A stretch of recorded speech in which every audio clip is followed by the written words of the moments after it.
Bonjour à tous, bonjour chers collègues, chers abonnés. J'espère que vous allez bien, j'espère que vous passez un excellent week-end. Alors aujourd'hui, je vais parler d'un examen très important, surtout pour les nouvelles recrues.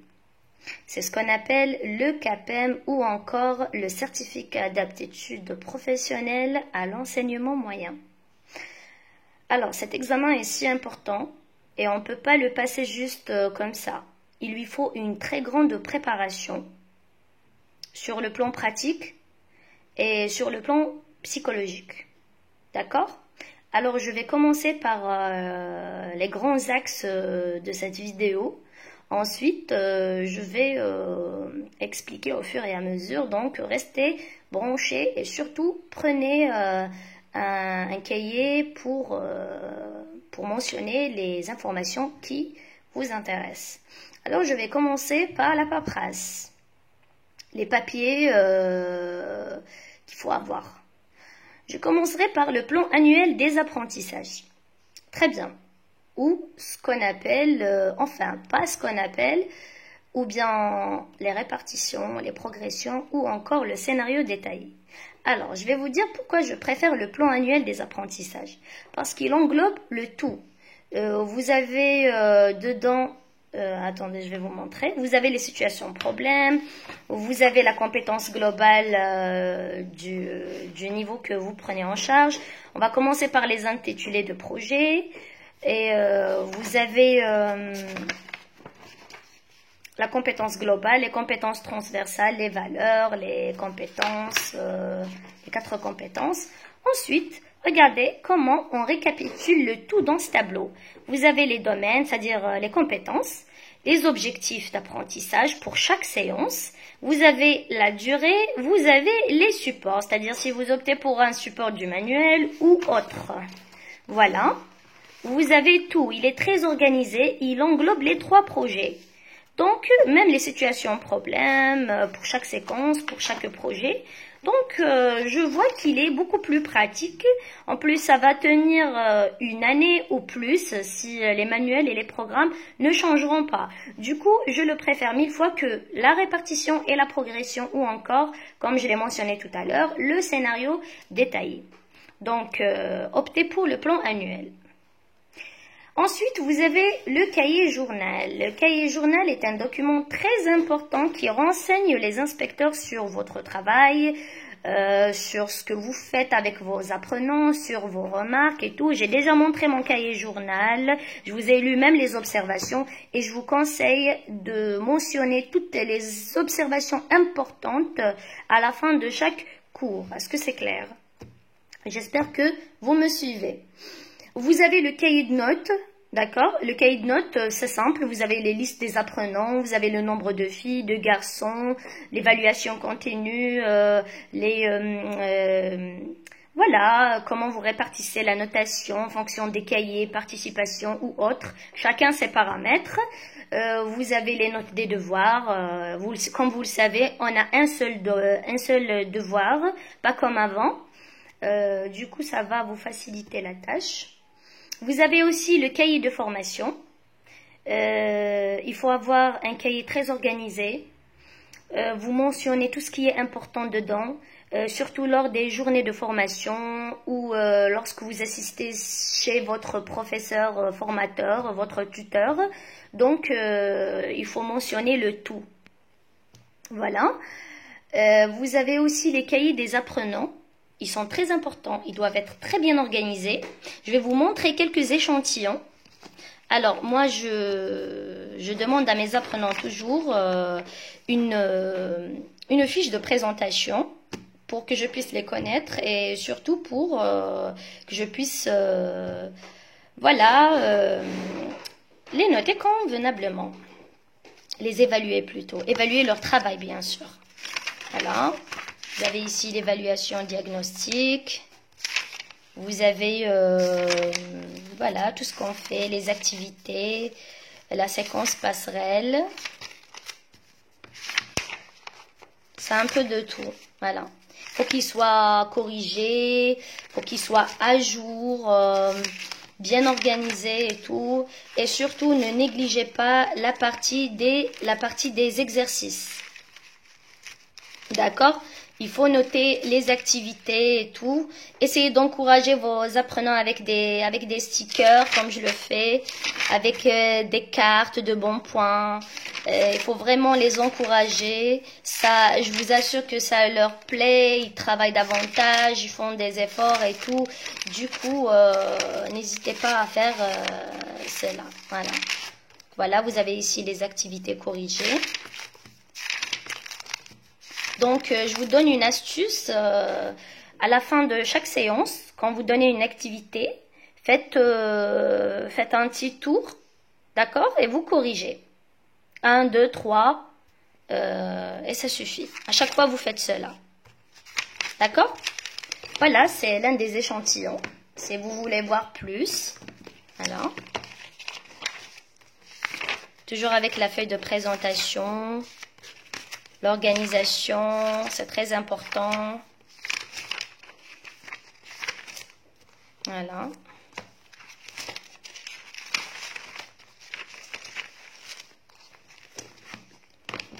Et voici le dernier.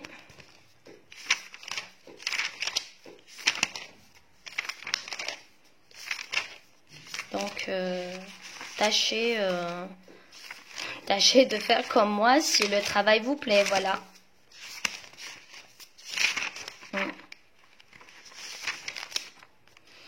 Enrichissez vos cours par des activités ludiques, surtout lors de TD et tout. Ok? Allez, voilà. Donc ça, c'était pour les cahiers des apprenants.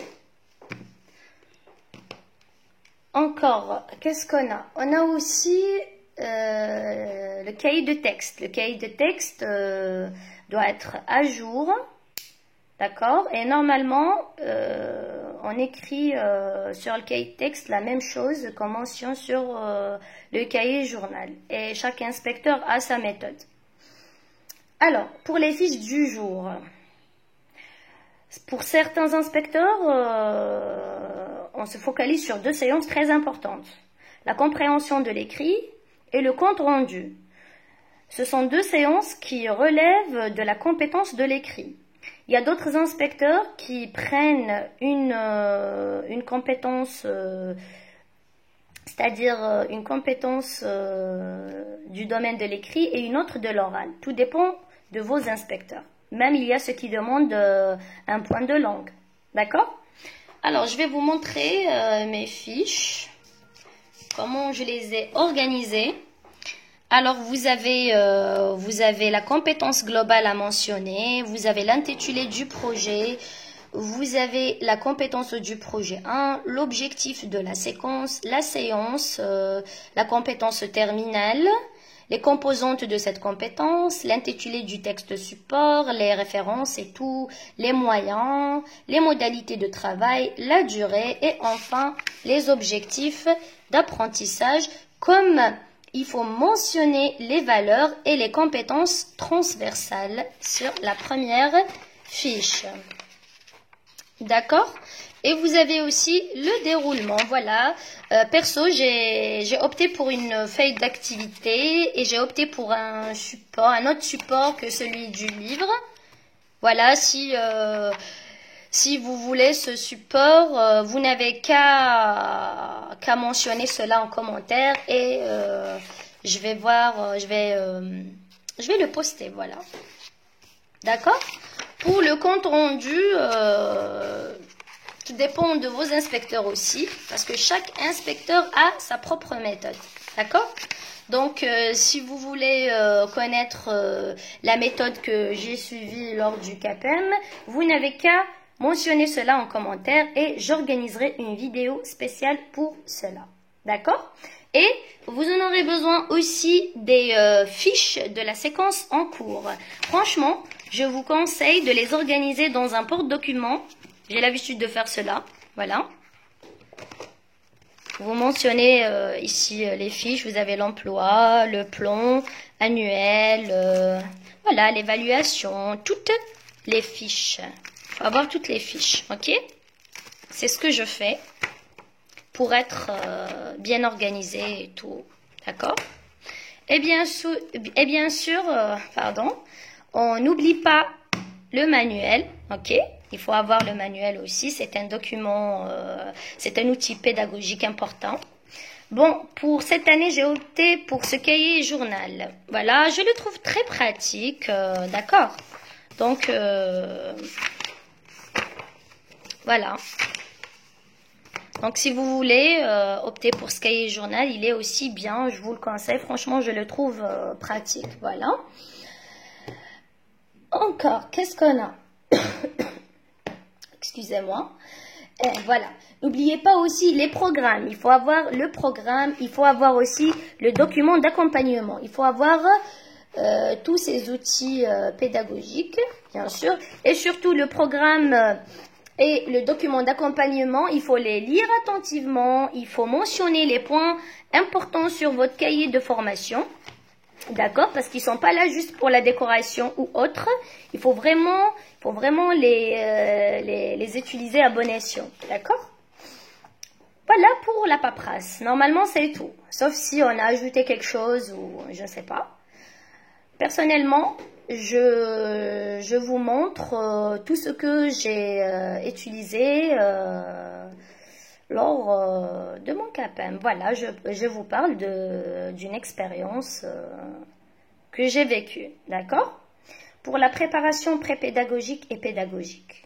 Vous savez, c'est quoi le secret de la réussite de ce CAPEM, de cette titularisation? C'est la préparation précoce.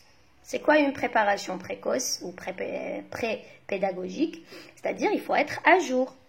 On prépare, il faut préparer ses fiches chaque jour, faire des recherches, opter pour des supports d'actualité, étudier et surtout avant de changer un support du manuel, parce qu'il y a des supports très intéressants dans les manuels. Donc avant de changer, il faut vraiment avoir des justifications.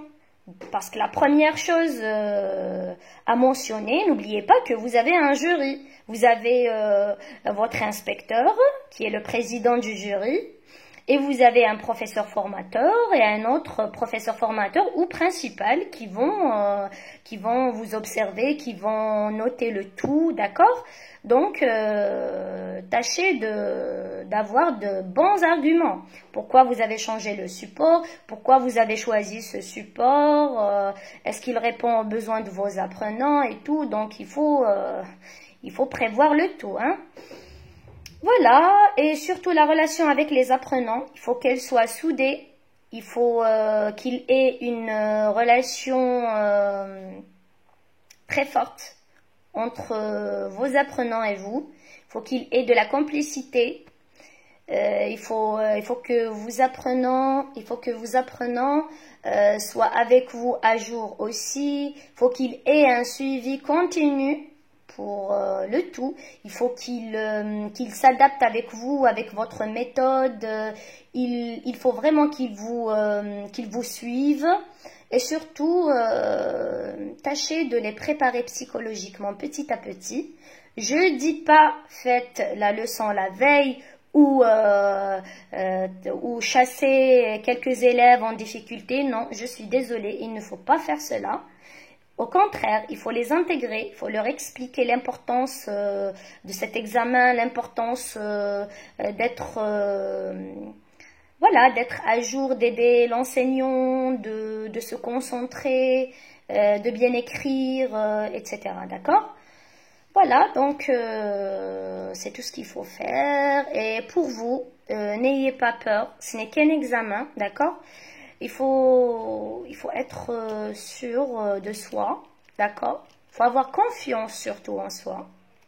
Ne dites pas que vous êtes faible ou bien vous n'avez pas le niveau ou vous allez échouer. Certes, qu'il va y avoir un stress, une boule d'angoisse ou quelque chose comme ça, mais Ne vous inquiétez pas, ça passera, c'est très simple. C'est juste un examen qui va vous permettre de persévérer, de faire mieux, de bénéficier de conseils. D'ailleurs, n'oubliez pas que le CAPES, c'est une journée de formation aussi. Vous allez apprendre, vous allez découvrir de nouvelles choses, d'accord? Parce qu'après les séances à passer, il y a une épreuve qu'on appelle le débat, d'accord? Voilà, vous avez tout d'abord une épreuve orale, c'est-à-dire ce que vous allez plutôt une épreuve qui va se baser sur la prestation orale des séances. Je l'ai expliqué tout à l'heure. Ensuite, vous allez rejoindre le jury dans le bureau du directeur pour la deuxième épreuve, c'est ce qu'on appelle le débat. Vous allez d'abord écouter les remarques et tout, vous allez mentionner le tout. En premier lieu, on va vous demander les étapes des séances présentées. Après, on va vous dire si vous avez respecté les séances, on va faire des remarques sur les activités proposées, etc. Voilà, ça va porter sur les séances présentées. Ensuite, on va mentionner peut-être... voilà, peut-être qu'il va y avoir des questions, des remarques et tout. Vous n'avez qu'à les écouter, écouter votre jury bien sûr, mentionner les failles. Si vous voyez que...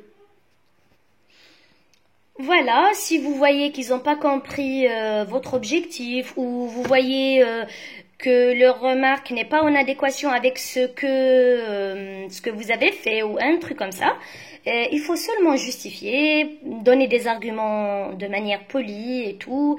Voilà, d'accord? Et puis voilà, quand votre jury va mettre fin à ce débat, l'inspecteur va préparer une question portant sur la didactique ou la pédagogie. Il va vous la remettre et vous allez dans l'autre bureau pour la traiter, d'accord? Et vous avez normalement 5 minutes pour cela. Ensuite, vous allez revenir, vous allez présenter votre réponse. Et puis voilà, il y a certains inspecteurs qui donnent des questions pour des questions portant sur la législation scolaire. Donc il faut vraiment être renseigné sur cela. En fait, si vous n'avez pas assez d'informations sur cela, j'ai un document sur voilà, sur la législation scolaire et n'hésitez pas à le demander, je vais le communiquer, d'accord? Voilà, donc c'est tout pour aujourd'hui. Si vous voulez plus de précision, s'il y a un point qui vous intéresse, vous n'avez qu'à laisser un commentaire et je vais programmer une vidéo pour cela. D'accord? J'espère que vous avez appris, vous avez retenu quelque chose.